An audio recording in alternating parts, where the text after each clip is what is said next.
Jadi opsi pengganti Jadon de Wall, bintang top Eropa tersedia bela timnas Indonesia. Satu persatu janji PSSI mulai terabaikan. Statistik minus timnas U20 yang jadi sorotan di media sosial. Kecerdikan Sintayong buat Sandy Walsh untung. Push leg di bawah, laju simak informasi selengkapnya sebagai berikut.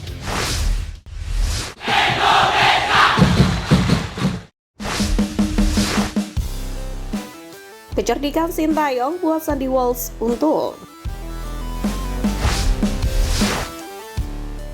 Bek timnas Indonesia Sandy Walsh akhirnya merasakan debut bersama Yokohama F. Marinos. Debut itu terjadi saat Marinos bertanding melawan Shanghai Pot FC pada turnamen AFC Champions League Elite 2024-2025 pada Rabu kemarin. Pada laga yang digelar di SIC Motor Podung Arena tersebut, Marinos sukses mengunci kemenangan dengan skor 0-2. Sandy sendiri sangat bangga karena akhirnya bisa mendapatkan kesempatan untuk debut. Sebelumnya, dia tidak masuk ke dalam tim saat Marinos bertanding melawan Shanghai Shenhua pada 12 Februari.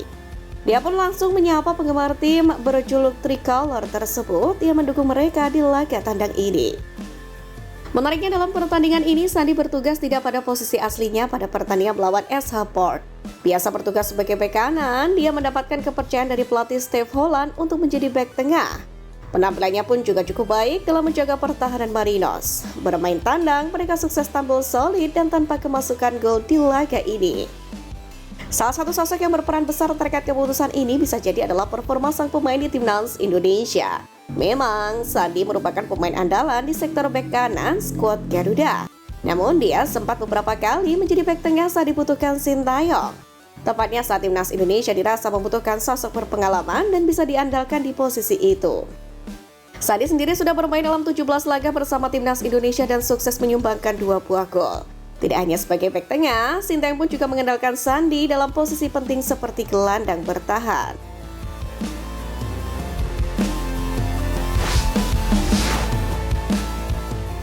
Satu persatu janji PSSI mulai terabaikan.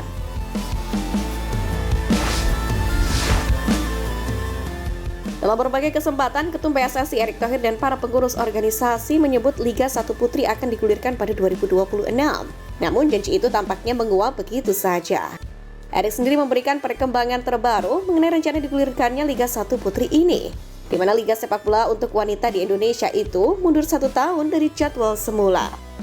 Rapat dengan jajaran PSSI untuk perencanaan Liga 1 Putri yang bergulir pada 2027, kami membuat proyeksi dengan menghitung potensi di beberapa bidang, mulai dari operasional, kompetisi, dan komersial untuk 10 tahun mendatang, ujar Erick Thohir.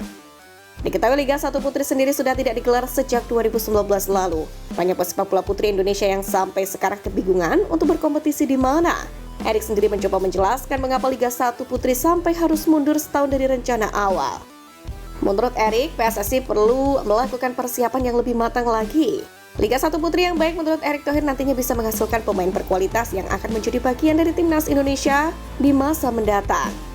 Padahal terkini timnas putri sendiri tengah dalam track record yang cukup baik. Terkini, timnas putri Indonesia berhasil menang 1-0 atas Arab Saudi pada FIFA Women's Match Day di Stadion King Abdullah Sport City, Jeddah. Ketum PSSI Erick Thohir sendiri pun bersyukur atas prestasi yang diraih.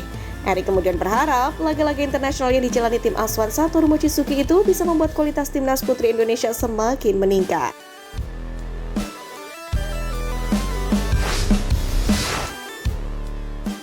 Statistik ngenes timnas U20 yang jadi sorotan di media sosial.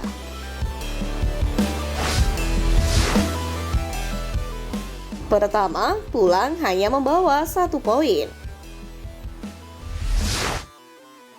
Nasib ngenes pertama yang dialami oleh timnas Indonesia adalah mereka hanya mampu membawa pulang 1 poin saja dari 3 laga yang telah dijalani. Ironinya di laga terakhir melawan Yaman yang seharusnya bisa mereka maksimalkan menjadi sebuah kemenangan dan meraih poin maksimal, justru harus berakhir imbang tanpa gol.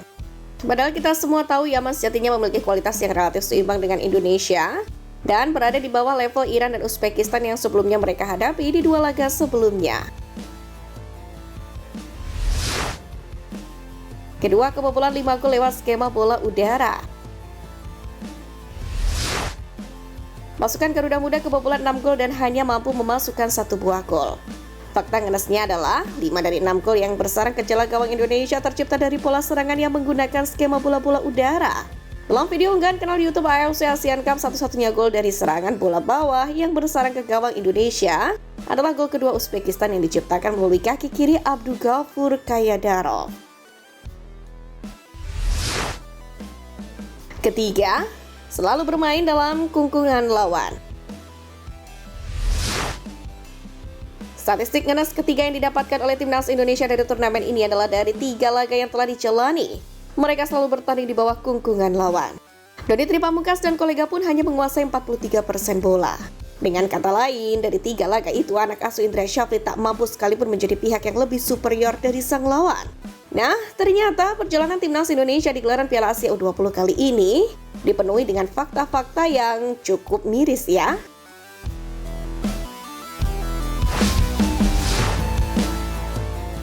Jadi opsi pengganti Jadon De Wolf, bintang top Eropa tersedia bela timnas Indonesia.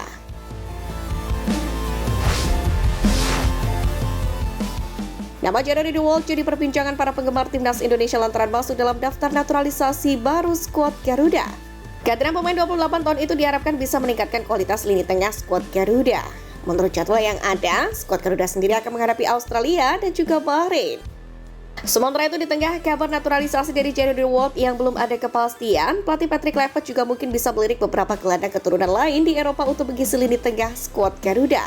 Salah satu nama yang lain dipertimbangkan adalah Michel van Rooyen. Gelandang berusia 26 tahun ini merupakan andalan buat tim Top Os di ajang Keukenkampioen Divisie atau kasta kedua Liga Belanda. Berstatus sebagai pemain baru didatangkan, namun Michel van Rooyen sudah menjelma sebagai sosok penting di lini tengah tim dengan torehan 21 laga serta 1 assist di semua ajang. Sebagai informasi, Michel van Rooyen sendiri merupakan pemain kelahiran Utrecht yang dikabarkan memiliki darah Indonesia, di mana ibu dari Michel van Rooyen berdarah Maluku Papua yang bernama Paula Itarnauwe.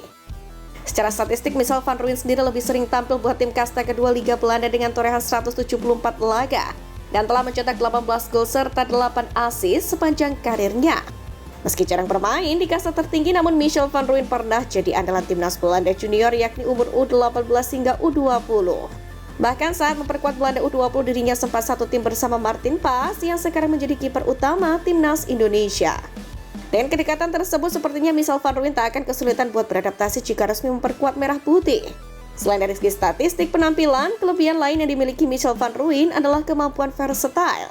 Pasalnya menurut laporan Transfermarkt disebutkan bahwa sang pemain bisa bermain di hampir semua posisi, mulai dari gelandang tengah, gelandang serang, striker bahkan bek sayap. Sama-sama memiliki kemampuan intercept dan tembakan jarak jauh yang mumpuni. Kehadiran Michel van Rooyen mungkin bisa jadi tandem sempurna Tom Haye jika PSSI sulit mendapatkan Jadon De Wolf dalam waktu dekat.